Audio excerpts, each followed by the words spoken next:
Hello, good morning class 10 students. Today in this video we are going to do the remaining questions of exercise 3.2. बेटा exercise 3.2 के 3 questions हमने कर लिए थे. उसमें हमने डिफरेंट टाइप ऑफ सॉल्यूशंस के बारे में पढ़ा था कि how many type of solutions are there, unique solution, infinitely many solutions, और you have no solution means the lines are parallel. So we have different type of solutions with us. Now in this video we are going to do if the equation is consistent. First of all we will check if the given equation is consistent, and if yes, obtain the solution graphically, and if the equation is consistent then you have to find out the solutions graphically. So you have to plot the graph of these equations when they are consistent. अगर equations आपकी inconsistent होंगी तो बेटा आपको graph बनाने की जरूरत नहीं है. So I am taking first part of this question. The first part is x plus y is equal to 5, and the second equation is 2x plus 2y is equal to 10. I have these two equations, and first of all I have to find out whether these are consistent or inconsistent.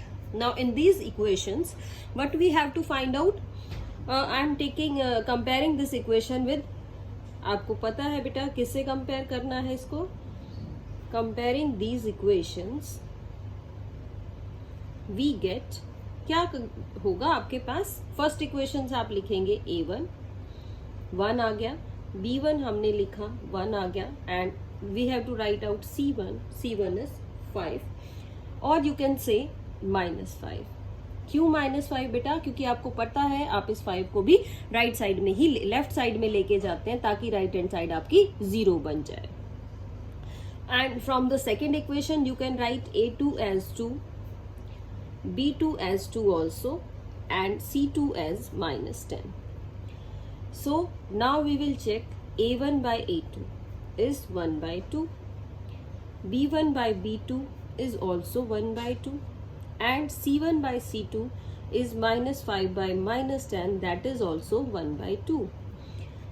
तो आपने क्या देखा बेटा इस equation में? here a1 by a2 is equal to b1 by b2 is equal to c1 by c2. all the three values are equal. so क्या कहेंगे? Equal है. किसके इक्वल है बेटा? 1 by 2 के. तो आप क्या कहेंगे बेटा? किस टाइप के सॉल्यूशंस हैं ये आपके? हम कहेंगे so given lines are consistent. Consistent है ये, कंसिस्टेंट एंड हैव, और कैसे सॉल्यूशंस हैं? They have infinitely many solutions. These are inconsistent lines and are having infinitely many solutions. Infinitely many solutions है. So to draw the graph, आपको question में कहा गया था बेटा कि ग्राफ ड्रॉ करिए. So to draw the graph we have, graph draw करना है तो बेटा जी आपको टेबल चाहिएगी. टेबल बनाएंगे हम. इस इक्वेशन की भी टेबल बना ली और इस बाद वाली इक्वेशन की भी आप बना लीजिए टेबल. टेबल कैसे बनाते हैं? x और y वैल्यूज पुट करते जाते हैं. अगर मैंने x की वैल्यू 1 रखी देखो तो y की वैल्यू 4 आ जाएगी. x की वैल्यू 2 रख ली, y की वैल्यू 3 आ गई है. x की वैल्यू अगर मैंने बेटा 3 रख ली तो y की वैल्यू 2 आ गई. These are so simple. You can find out very easily these tabled value of this equation. Okay, right beta? Now I have to find out the value from this table also. If I put x and y, देखिएगा बेटा बहुत ध्यान से. अगर मैं इसमें x को 0 put कर रही हूँ, चलो 0 भी पुट कर लेते हैं. x को 0 पुट कर रहे हैं, then we got y as 5. अगर आप x को 1 पुट करेंगे तो y आपका आ जाएगा 4, और अगर आप x को 2 पुट कर रहे हैं y आपका आ जाएगा 3. तो इस तरह से आप इसको फाइंड आउट कर सकते हैं. डिफरेंट टाइप से मैंने क्या लिया? 3 पॉइंट्स मैंने फाइंड आउट कर लिए. अब बेटा ये 3 पॉइंट्स आ गए. अब हम क्या करें? हम इस इक्वेशन को ग्राफिकली प्लॉट कर देते हैं। तो ग्राफिकली प्लॉट करने के बाद हम क्या करेंगे, देखिए किस तरह से प्लॉट करें बेटा। हम अपनी एक्स और वाई एक्सिस ले लेते हैं और उस पे इक्वेशन प्लॉट करेंगे। देखिए दिस इज द इक्वेशन, ये आपका क्या है, ये है आपका वाई एक्सिस और ये है minus Y axis. And in the same way this is X axis and this is minus X axis. ये आपके दो एक्सिस हैं। पॉइंट्स और प्लॉट कर लेते हैं बेटा। जो मेरे पास पॉइंट्स थे ये आपका हो गया ओरिजिन, पॉइंट्स ले लिए मैंने 1 2 3 4 5, बस इससे ज़्यादा वैल्यूज़ आपके पास नहीं है। ये y में लिख लिया 1 2 3 4 5। In the same way we can write in negative direction also and in the downward direction also. Now let us start plotting the points. तो फर्स्ट इक्वेशन के जो आपके पॉइंट्स थे बेटा जी, फर्स्ट इक्वेशन के पॉइंट्स अगर मैं बात करूं तो देखिए फर्स्ट इक्वेशन में जो आपके पॉइंट्स थे ना वो मैंने लिखे हुए थे 1 4, यानी x1 और y4, x1 y4, तो x1 और y4 आपका ये पॉइंट आ जाएगा, इसको 1 4 कहेंगे। दूसरा पॉइंट है 2 3, x अगर 2 हो तो y आपका 3 है, और फिर का पॉइंट 3 2, अगर x 3 है तो y है आपका 2। इस तरह से ये तीनों पॉइंट्स हमने प्लॉट कर लिए हैं बेटा। देखिए पॉइंट्स को प्लॉट कर लिया तो मैं इसको लिख लेती हूँ। ये पॉइंट है आपका 1 4, ये पॉइंट है आपका 2 3, ये पॉइंट है आपका 3 और 2। तो हम क्या करें, इन तीनों पॉइंट्स की हेल्प से एक लाइन ड्रॉ कर लेते हैं। किस तरह से लाइन आपकी आएगी, ये आप एक प्रॉपर लाइन ड्रॉ कर सकते हैं अपने ही तीनों ही पॉइंट्स के लिए। इस तरह से मैंने लाइन ड्रॉ कर ली बेटा और एरो लगा दिया दोनों साइड पे, और इस इक्वेशन की नेमिंग भी कर दी। इक्वेशन थी आपकी ये x + y = 5, ये इक्वेशन थी। चलिए अब दूसरी इक्वेशन के पॉइंट्स प्लॉट करते हैं। पहला पॉइंट था x0 y5, देखिएगा ध्यान से, x0 और y5, क्या x0 और y5 आपका यही पॉइंट तो है, x0 और y5, ये फर्स्ट पॉइंट। सेकेंड पॉइंट इसमें भी आपका 1 4 था, थर्ड पॉइंट इसमें आपका 2 3 था, और पॉइंट निकालते तो बेटा 3 2 था, यानी यही सेम पॉइंट है आपके दूसरी लाइन के लिए भी। तो ये जो लाइन है आपकी, ये किस तरह की लाइन है, ये आपकी क्या लाइन है, कोइंसिडेंटल लाइन है, यानी सेम ही लाइन आई है आपकी दोनों ही इक्वेशन के लिए। आप चाहें तो ये दूसरी इक्वेशन भी इस पे लिख सकते हैं। क्या कहेंगे, now from the graph we can see that these lines are coincidental lines with infinitely many solutions, with infinitely many solutions। कि ये जो लाइन्स आपकी ये कोइंसिडेंटल लाइंस हैं और इनफाइनाइटली मैनी सॉल्यूशंस हैं। तो इस तरह से बेटा आप फाइंड आउट कर सकते हैं कि आपकी अलग अलग लाइंस की इक्वेशन आ जाएंगी। अब देखते हैं बेटा इसका सेकंड पार्ट। सेकंड पार्ट की इक्वेशन लिख रही हूं मैं। सेकंड पार्ट इज इक्वेशंस आपकी x - y -8 = 0 and the second equation is 3x - 3y - 16 = 0। अब फिर से बेटा हम वही काम करेंगे, कंपेयर करेंगे इक्वेशंस को और लिखेंगे। Hair a1 is 1, b1 is, देखो इसके साथ -1, and c1 is -8। In the same way a2 is 3, b2 is -3 and c2 is -16। Compare करते हैं बेटा, a1 by a2 निकालते हैं, यानी 1/3। नेक्स्ट लिखा हमने b1 by b2, b1 by b2 is -1 by -3। आप माइनस से माइनस बेटा कट कर लीजिए, you got 1/3। And the third one is c1 by c2, that is -8 upon -16, negative sign से बेटा नेगेटिव साइन कट हो गया आपका, और 8 से आप कट कर लीजिए, 8 1 जा 8 2 जा, यानी 1/2। अब क्या देखा आपने इसमें कि a1/a2 is equal to b1/b2 but it is not equal to c1/c2, यानी पहली दो कंडीशंस इक्वल है और थर्ड के इक्वल नहीं है। तो आपने क्या कहा, so these given lines are parallel, ये तो पैरेलल लाइन की कंडीशन है, these lines are parallel and have no solution, parallel lines हैं और कोई भी इनका सॉल्यूशन नहीं है। सो दे आर, अगर सॉल्यूशन ही नहीं है तो कैसी लाइन होगी, इनकंसिस्टेंट, इनकंसिस्टेंट लाइंस आ गई आपकी, they are having no solution. अगर आप इसका ग्राफ प्लॉट करेंगे बेटा जी, तो जो ग्राफ आएगा वो कभी भी एक दूसरे से मीट नहीं करेगा, यानी बिल्कुल अलग ही आपके जो लाइंस आएंगी वो पैरेलल आएंगी, अलग अलग पॉइंट्स के साथ आएंगी। तो ये आपका क्वेश्चन नंबर 4 हो गया है बेटा। Now let us move on to question number 5। एक थर्ड पार्ट है that you can do yourself very easily. So I am moving on to question number 5 of this exercise. Now I am writing out the statement first. The statement is half of a perimeter of a garden,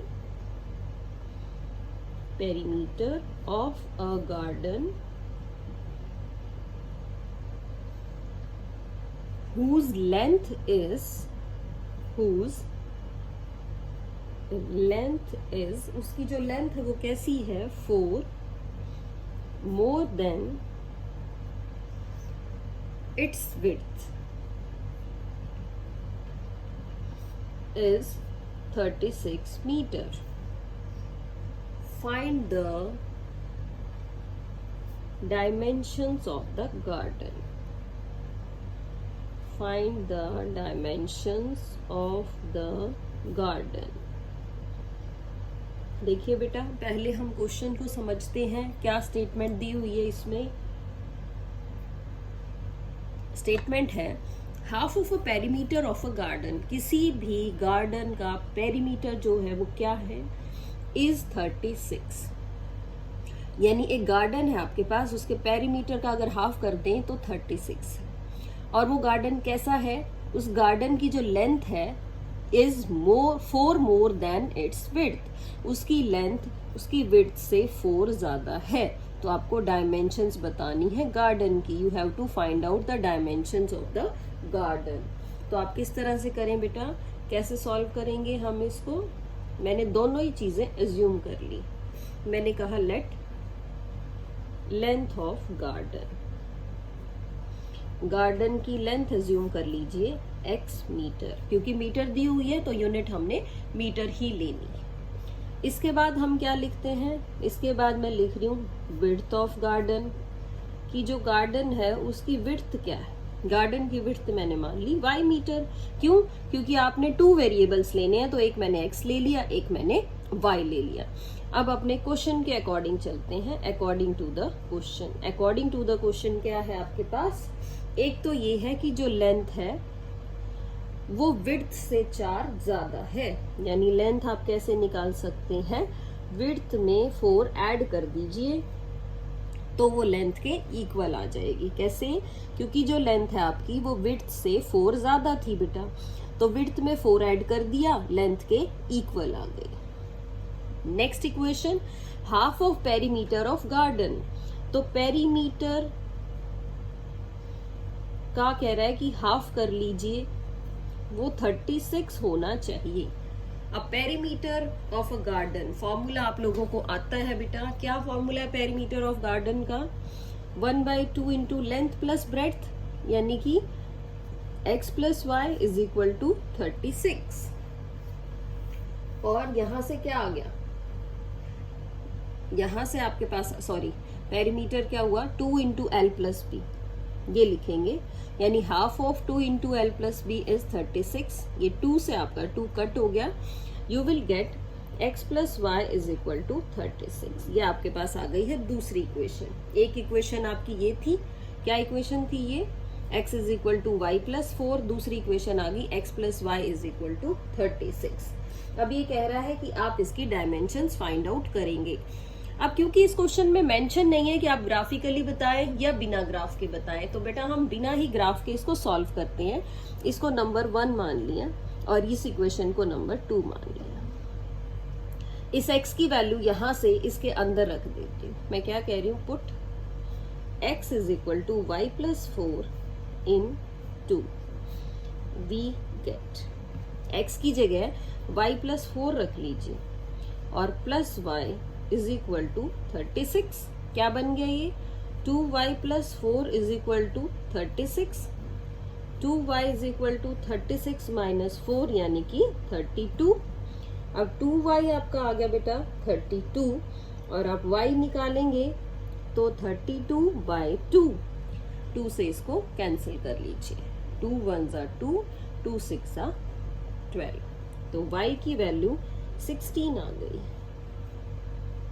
अब y की value 16 आ गई बेटा, तो number 1 में देख लेते हैं रख के। Put y is equal to 16 in 1 में रखते हैं, तो क्या आ गया x इज इक्वल टू, इसकी जगह 16 रख दो आप, 16 plus 4 it means it is 20। सो क्या कह सकते हैं आप, x क्या माना था हमने, x हमने लिखा था लेंथ, तो हम यहाँ लिखते हैं लास्ट में, so length of garden is equal to 20 metre. और y थी आपकी विड्थ, तो हमने लिखा width of garden. Width of garden क्या है, विड्थ ऑफ गार्डन है आपकी y, तो y कितना है 16 मीटर। तो ये आपका आंसर आ जाएगा। अपने आंसर को खुद चेक कर सकते हैं बेटा, जो लेंथ है वो विड्थ से 4 मोर है, तो अगर आप इसमें 4 ऐड कर देंगे तो आपके पास विड्थ आ जाएगी। और क्या चेक कर सकते हैं, इन दोनों को ऐड कर लो 36 और डबल कर दो तो पेरीमीटर आ जाता है। पेरीमीटर का हाफ करोगे तो देखो 36 ही आएगा, यानी जो x प्लस वाई है वो आपका 36 भी है। तो in this way you can do this question. इसके बाद बात करते हैं बेटा हम क्वेश्चन नंबर 7 की। तो क्वेश्चन नंबर 7 क्या है आपकी एक्सरसाइज का, वो देखते हैं हम। क्वेश्चन नंबर 7 क्या है। First of all I am writing out the statement है। The statement of question number 7 is, आपको कह रहा है बेटा draw the graph of the equations, draw the graph of the equations। आपके पास equations हैं, कौन कौन सी हैं वो लिख रहे हैं हम। एक तो है x minus Y plus 1 equal to 0। दूसरी इक्वेशन है 3x plus 2y minus 12 equal to 0। दो इक्वेशंस है और फिर कह रहा है आपको determine the coordinates of vertices, coordinates of the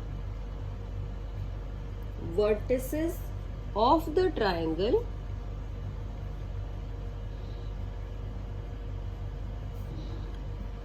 formed by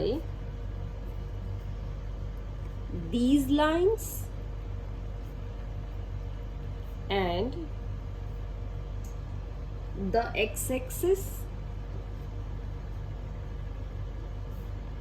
and shade the triangular region, shade the triangular region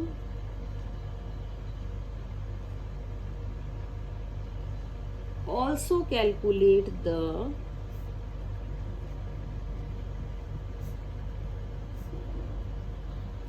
area of the triangle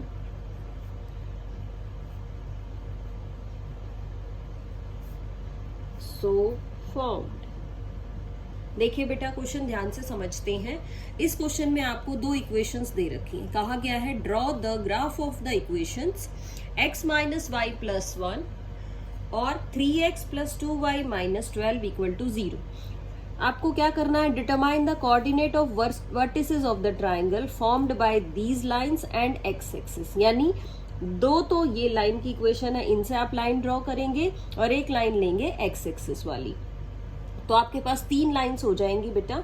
उन 3 लाइन से आप ट्राइंगल बना सकते हैं और उस ट्राइंगल के वर्टिसेस निकालेंगे, यानी उन ट्राइंगल के तीनों कॉर्नर पॉइंट निकालेंगे आप और शेड द ट्राइंगुलर रीजन। और जो ट्राइंगल वाला पार्ट आएगा उसको आप क्या करेंगे, शेडेड कर देंगे। And also calculate the area of triangle so formed. और जो आप ट्राइंगल बना रहे हैं उसका एरिया भी आप कैलकुलेट करके दिखाएंगे। तो कैसे करेंगे बेटा, सबसे पहले हमारा काम है इन लाइंस को ग्राफ पे प्लॉट करना। अब ग्राफ पे प्लॉट करना बेटा, आप लोग बहुत सारे क्वेश्चंस कर चुके हैं, तो मेरे हिसाब से आपको पॉइंट्स निकालने तो आ ही गए हैं। तो मैं पॉइंट्स नहीं निकाल रही हूँ, पॉइंट्स मैं यहाँ पे लिख रही हूँ, आप पॉइंट्स खुद निकालेंगे। Points are your work. अगर x को 0 रख रहे हैं तो बेटा 1 आ रहा है, x को -1 रख रहे हैं तो 0 आ रहा है। और इसी तरह हमने इसके भी पॉइंट्स निकाल लिए हैं। पॉइंट्स आर, x को अगर आप 0 रख रहे हैं तो y है 6, और अगर आपने x को 4 रखा है तो आपका y है 0। इस तरह से ये पॉइंट्स आ गए हैं। अब मेरा मेन काम है इसको प्लॉट करना। तो बेटा जी, प्लॉट करने के लिए वही आपका सेम मेथड है। ये आपका y एक्सिस, ये नेगेटिव y एक्सिस, और इसी तरह से हम क्या कर रहे हैं, x एक्सिस भी ले रहे हैं। ये आपका x एक्सिस है, ये है negative x axis. This is the origin है। और पॉइंट्स अब उसी अकॉर्डिंग पुट कर लेते हैं। x हमें 4 तक चाहिए, तो 1 2 3 4 5 6, चलिए बहुत है। y 6 तक चाहिए, तो 1 2 3 4 5 6 7 हो जाएगा आराम से प्लॉट। इसके पॉइंट्स देखें तो x -1 की जरूरत पड़ने वाली है, तो मैंने ये भी पॉइंट्स थोड़े से प्लॉट कर लिए। चलिए बेटा, प्लॉट करते हैं अपने पॉइंट्स को। x0 y1, x0 y1, this is the point. x -1 y0, x -1 और y 0 है, तो यही पॉइंट आ गया आपका। यानी इन दो पॉइंट से आपकी लाइन बन जाएगी। तो आप इसकी क्या करें, लाइन की एक इक्वेशन ड्रॉ कर लेते हैं। इस तरह से बेटा हम इससे लाइन ड्रॉ करेंगे और उस लाइन को एक्सटेंड कर लेते हैं इन दिस वे। और ये मैं अभी एरो नहीं लगा रही क्योंकि ये शायद एक्सटेंड होगी, तो इस पे मैंने इसकी इक्वेशन लिख दी, x minus Y plus 1 equal to 0। अब ये दूसरे वाली लाइन प्लॉट करनी है हमने। कैसे प्लॉट की, x0 y6, x0 y6, this is the point, and x4 y0, x4 और y0, तो ये आपका एक पॉइंट आ गया। ठीक है बेटा, 2 पॉइंट्स हमें इसके भी मिल गए हैं। क्या करें, हम इन दोनों पॉइंट्स को मिला के एक लाइन ड्रॉ कर देते हैं। इस तरह से दोनों पॉइंट्स के साथ हमने एक लाइन ड्रॉ कर दी। ये आपकी लाइन आ गई। एरो लगा लिया, इसका भी एरो लगा लिया, और इस लाइन की भी इक्वेशन लिख दी। Equation is 3x plus 2y minus 12 equal to 0। ठीक है बेटा, अब देखेंगे अगर आप अपने ग्राफ पे प्लॉट कर रहे होंगे तो जो इनका पॉइंट ऑफ इंटरसेक्शन है, ये वाला पॉइंट, ये पॉइंट आप ग्राफ से देख सकते हैं। ये है x2 y3, एग्जैक्टली आएगा बेटा ये x2 y3। तो आपको ट्राइंगल नजर आ रही होगी, इस ट्राइंगल को हम शेड कर देंगे। देखो इस तरह से ये एक ट्राइंगुलर पार्ट बन गया आपका। आप इसको शेड कर लीजिए प्रॉपरली। और ट्राइंगल के कॉर्नर पॉइंट्स के नेम लिखेंगे। ये है कॉर्नर पॉइंट A, एक ये कॉर्नर पॉइंट है B, एक ये कॉर्नर पॉइंट है C। तो ट्राइंगल बन गया आपकी ABC से। तो A के पॉइंट्स आपके हैं 2 3, B के पॉइंट देखो बेटा क्या है, B में x है -1 और y कहीं गया ही नहीं, y है 0। इसके भी लिखते हैं, इसका पॉइंट है x4 और y 0। तो हम क्या कहेंगे, अब ये जो आपकी ट्राइंगल है ये क्या है, we have triangle ABC with coordinates, क्या आ गए कोऑर्डिनेट्स? A है आपका 2,3, B कोऑर्डिनेट है आपका -1,0 and the C coordinate is 4,0. ठीक है, अब क्या करना था? अब हमें एरिया ऑफ ट्राइंगल भी फाइंड आउट करना था। Area of triangle ABC, area of triangle ABC कैसे निकालेंगे? Half into base into height, यानी हाफ इंटू बेस क्या है? बेस देखो कहाँ से कहाँ तक है। बेस है आपका, देखो 1 तो यहाँ पे है डायमेंशन और 4 यहाँ है, तो ये बन गया 5, तो बेस है 5। हाइट देखते हैं कितना ऊपर तक गया है ये, तो y में कहाँ तक गया है ये? देखो x है इसका 2 और y है इसका 3, तो ये जो इसकी हाइट है ये पहुंच गई है 3 तक। तो ये इसका बेस हो गया 5, ये हाइट हो गई 3, तो ये आंसर क्या आया? 15/2, यानी कि 15/2 क्या? हमें यूनिट तो पता नहीं, हम क्या कहेंगे? 15/2 is square units, 15/2 square units. So area of triangle is 15/2 square units. In this way you can find out the area. इसमें हमने क्या किया बेटा? दो इक्वेशंस दी हुई थी आपकी, दो इक्वेशन से हमने पहले क्या किया? दोनों इक्वेशन से लाइन ड्रॉ की। तीसरी इक्वेशन लाइन की क्या है आपकी? एक्स एक्सिस है, जो तीसरा है वो एक्स एक्सिस था, तो हमने साथ में ले लिया एक्स एक्सिस। तीनों को मिला के ही आपने क्या किया? एक ट्राइंगल प्लॉट कर ली, और उस तीन ट्राइंगल के जो पॉइंट्स हैं वो क्या आ गए? एक पॉइंट आया 2, 3, एक आया -1, 0, एक पॉइंट आया है 4, 0। ट्राइंगल को शेड किया, शेडेड एरिया के बाद क्या किया हमने? एरिया शेड करने के बाद ट्राइंगल अलग से दिखाई दे रही है, ABC ट्राइंगल। अब इस ट्राइंगल का क्या फाइंड आउट किया? एरिया कैसे निकाला? Half into base into height. तो हमने बेस देख लिया कहाँ से कहाँ तक है बेटा, और हाइट भी मेजर कर ली कि कहाँ से कहाँ तक है। तो बेस इसका आया यहाँ से 1 यहाँ, 4 यहाँ, 5 बन गया base, 5 units, and height is y में गए हैं हम 3 तक, तो हाइट इज 3। तो half into 5 into 3 that is 15/2। अब 15/2 स्क्वायर यूनिट क्या आ गया? इसका एरिया आ गया है। तो इस तरह से बेटा आप इजीली एरिया फाइंड आउट कर पाए। किसी इक्वेशन में हो सकता है आपको y एक्सिस के साथ भी कहे, तो इसमें हमें बहुत पर्टिकुलर रहना इस चीज के लिए, क्योंकि देखो अगर आप एरिया y एक्सिस से देखेंगे तो ये वाला जो एरिया है वो भी इसी क्वेश्चन में आ रहा है, लेकिन हमें इस एरिया को नहीं लेना, क्योंकि क्वेश्चन में आपको कहा गया है कि जो ट्राइंगल बननी चाहिए वो x एक्सिस के साथ बननी चाहिए। अगर आपको कहता कि ट्राइंगल y एक्सिस के साथ बनाइए, y एक्सिस के साथ वाली ट्राइंगल लेंगे आप, तो ये ट्राइंगल आपकी चेंज हो जाएगी बेटा, दूसरी ट्राइंगल बन जाएगी। सो इस चीज का भी ध्यान रखना है। तो होप आप लोगों को ये क्वेश्चन भी क्लियर होगा।